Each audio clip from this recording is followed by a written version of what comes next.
টেন্ডারবাজ, চাঁদাবাজ, Kamalapur rail crossing এর উপরে যে পিস্তল লইয়া খাড়ায়া থাকতো লোকজনের মাসের শেষের বেতনের টাকা হাতায় নেওয়ার জন্য, যে বলছে তার বাপে কবর খুইদা আর পুরি বিক্রি করে আর দপ্তরিগিরি করে শাহজাহানপুরের অর্ধেক মালিক হয়েছে, সে কইছে ইউনূসরে এই সরকারের বিশ্বাস করা যায় না।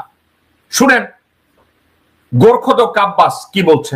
আমি জানি যে আমার এই বক্তব্যের পরে অনেক আলোচনা হবে, অনেক সমালোচনা হবে, হতে পারে। এটা জেনেই আমি আজকের বক্তব্য এত চিন্তা করে আমি গহন বক্তব্য দিই না। আজকের বক্তব্য আমি চিন্তা ভাবনা করে দিয়েছি, এরপর পরে কি হবে আল্লাহ জানেন, আপনারা যেন দোয়া করবেন। এই সরকার ইচ্ছাকৃতভাবে এই অপকর্মগুলো করছে। এই মুহূর্তে এই সরকারকে নিরপেক্ষ ভাবতে আমি পারছি না।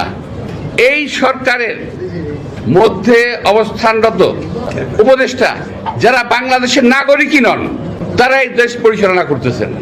তারা কোনো উদ্দেশ্য আর পারপাস সার্ভ করতেছে এই সরকার কোনো পরিস্থিতিতেই গণবান্ধব কিংবা দেশপ্রেমিক সরকার নয়।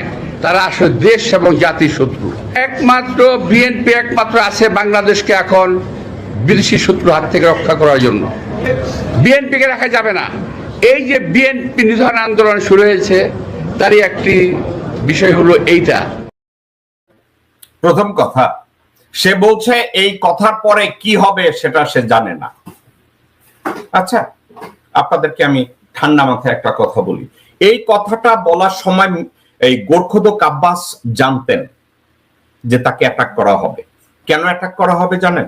বলছে, মির্জা আব্বাসের একটা কথা থেকে আমি শুরু করি। সে বলছে যে বিদেশি নাগরিকেরা এই দেশ চালায়। গোরখোদক আব্বাস, এই সরকারের মধ্যে বিদেশি নাগরিক কে? তোমার মতো একটা চান্দাবাজ কথা বলতে গিয়েছে যে ডক্টর খলিলুর রহমান বিদেশি। তুমি ডক্টর খলিলকে বা বিদেশি নাগরিক বলার আগে তুমি তো প্রণয় ভার্মা এবং জেনারেল ওয়াকার এদের সাথে কথাবার্তা বলে এসেছো, তাই না?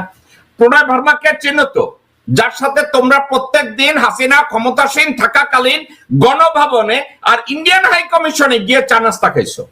মির্জা আব্বাস, তুমি খাইছো, তুমি বুড়া খাইছো ওখানে। তো তোমার কাছে প্রণয় ভার্মা তোমার জন্য এ যুগের তোমার ইমাম, তোমার নবী, তোমার সবকিছু তোমার কাছে। তুমি পারো তো প্রণয় ভার্মার মতো লোকজনরে বাংলাদেশের নাগরিক বানায় দাও। ওয়াকারের সাথে তুমি একত্র হয়ে কচু খেতে গিয়ে ডিজিএফআই সদর দপ্তরের দোতলাকে তুমি রয়ের হেডকোয়ার্টার বানিয়ে দাও বাংলাদেশে। আর তুমি কাকে বলছো যে বিদেশি নাগরিকরা এই দেশকে এখন পরিচালনা করছে? এই লোকজন গণবান্ধব না। এই সরকার জনগণের কোনো ভালো চায় না, দেশের ভালো চায় না। গোরখোদক আব্বাস, আপনি প্রথমত ইলিয়াস আলীর হত্যার সাথে জড়িত। ইলিয়াস আলীর হত্যার সাথে আপনি ওতপ্রোতভাবে জড়িত।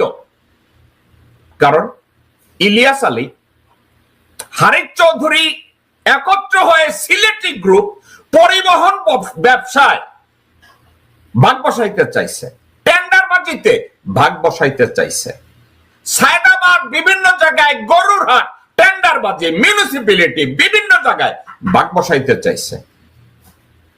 ইলিয়াস আলীকে পৃথিবীর থেকে সরাইয়া দেওয়া আপনার জন্য অত্যন্ত গুরুত্বপূর্ণ ছিল।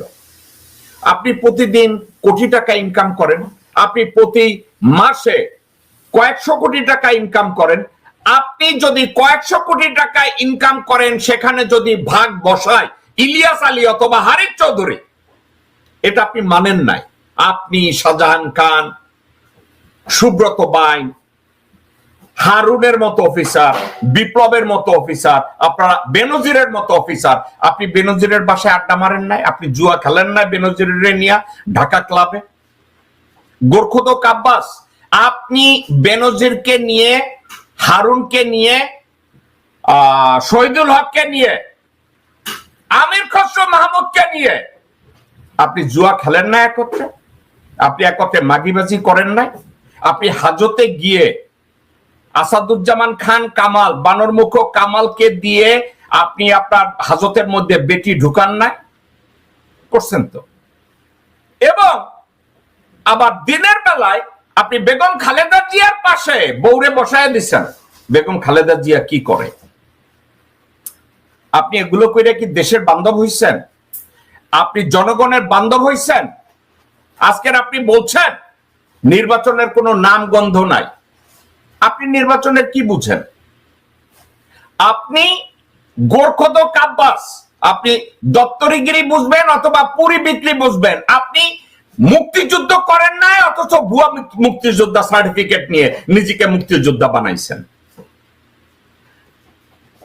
5 তারিখে হাসিনা পালাইছে 5ই আগস্ট। আপনি ওয়াকারের দিয়া, ডক্টর আসিফ নজরুলকে দিয়া আগস্ট মাসের 23-24 তারিখে আপনার উপরে যতগুলো মামলা ছিল সব খালাস করাইছেন। অর্থাৎ ফায়দা লোটার ক্ষেত্রে আপনার আগে তো কেউ যায় না। দর্শকবৃন্দ, আমার কথা শুনে রাখেন।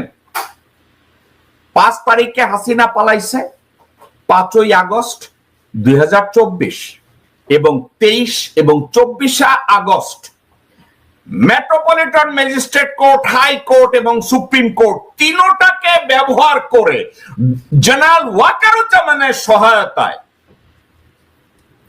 আব্বাসের বিরুদ্ধে যতগুলো মামলা ছিল প্রত্যেকটা মামলা ডিসমিস করা হয়েছে উইদাউট হ্যাভিং এনি ইনভেস্টিগেশন।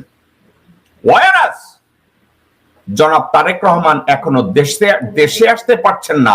একদিকে বলছে ওনার কেস শেষ হয়েছে, অন্যদিকে আসিফ নজরুল এবং জেনারেল ওয়াকার একটা আপিলের নোটিশ অফ আপিল ফাইল করে বসে আছে তারেক রহমানকে আবার কোথাও বিপদে ফেলানো যায় কিনা। অর্থাৎ বিএনপির জন্য মির্জা ফাক, বিএনপির সাউয়া, আব্দুল্লাহ ওয়াল মিন্টু, ইকবাল হোসেন টুকু, আমানুল্লাহ আমান, মোহাম্মদ সালাম, অর্থাৎ যারা যারা বেইমানি করছে বিএনপির সাথে, যারা যারা বেগম জিয়ার পিঠে ছুরি মারছে, যারা যারা বেগম জিয়া এবং বিএনপির পিঠে ছুরি মারছে, তারা সবাই একত্র হয়ে বসেছে -2 ফর্মুলা। এবং সেই ফর্মুলাটা হলো বেগম জিয়া বাদ, তারেক রহমান বাদ, তারা বিএনপি চালাবে। এখন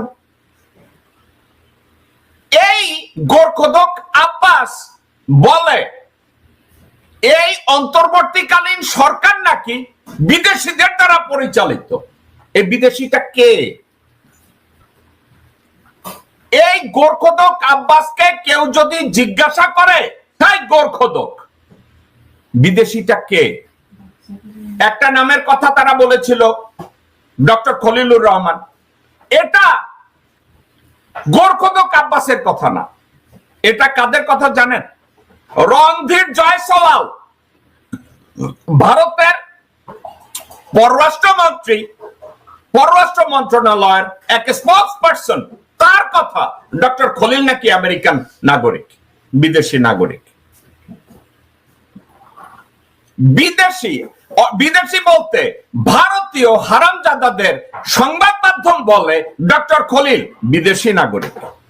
জয়শঙ্কর বলে ডক্টর খলিল সে নাকি বিদেশি নাগরিক। এখন এখান থেকে পিক করেছে এই গোরখদক আব্বাস এবং বিএনপির সাউয়া, শিলং ফিরত রয়ের ট্রেনিং প্রাপ্ত সালাউদ্দিন। ডক্টর খলিল নাকি বিদেশি নাগরিক। দর্শকবৃন্দ,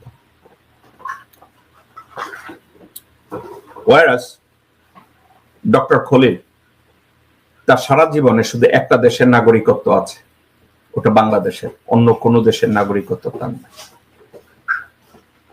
তো গোরখদক আব্বাস যদি বলে যে এই দেশ জনগণ বান্ধব না, দেশ বান্ধব না, গোরখদক আব্বাস, প্রণয় ভার্মা, ইন্ডিয়ান হাই কমিশন এর আগে যারা ছিল, প্রিয়া কি যেন নাম, তার আগে বিক্রম কি জানি ছিল, সে হর্ষবর্ধন শ্রীংলা, তাদের প্রত্যেকের বাসায় গোরখদক আব্বাস আপনি গিয়েছেন, মদ খেয়েছেন, জুয়া খেলেছেন, তাদের ওখানে নারীদের উপভোগ করেছেন, এই আপনি গোর্খদক আব্বাস